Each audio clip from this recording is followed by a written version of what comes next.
بسم اللہ الرحمن الرحیم۔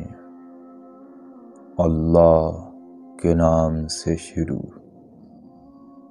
جو بڑا مہربان نہایت رحم والا ہے۔ حضرت امام علی علیہ السلام کا قول ہے کہ جس شخص کا ظلم حد سے بڑھ جاتا ہے اس کی سلطنت کو زوال آ جاتا ہے۔ آپ نے فرمایا کہ جو شخص حکم اور فیصلے میں ظلم کرتا ہے اس کی قوت اور قدرت زائل ہو جاتی ہے۔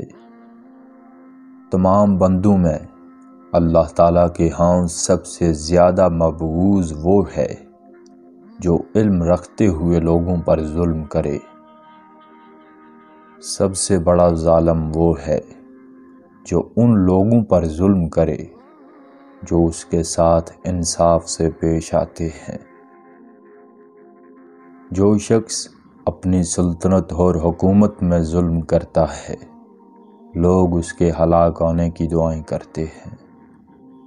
جس شخص کا باطن اچھا ہو اس کا ظاہر بھی یقیناً اچھا ہوتا ہے۔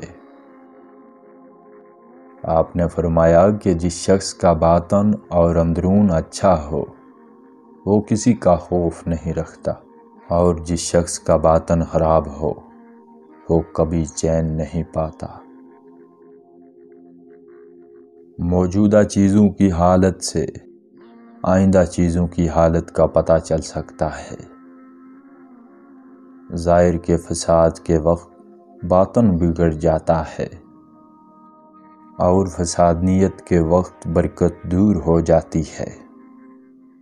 برا آدمی کسی کے ساتھ نیک گمان نہیں رکھتا، کیونکہ وہ ہر ایک کو اپنے جیسا خیال کرتا ہے۔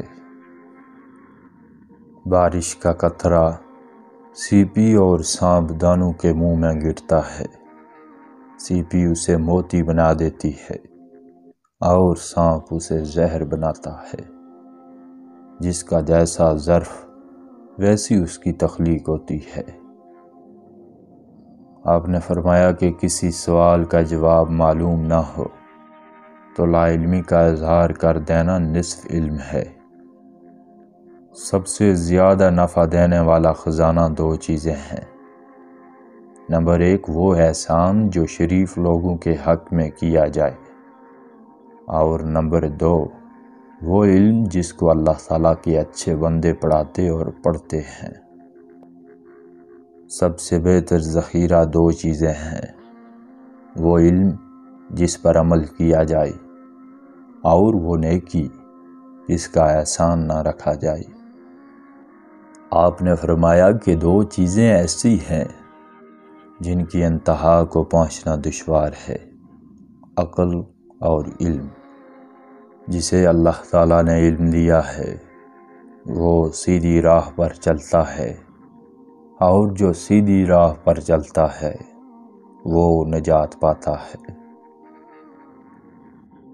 جو شخص علمی باتوں کو اپنی گرہ میں باندھتا ہے اس کا علم روز بروز زیادہ ہوتا رہتا ہے۔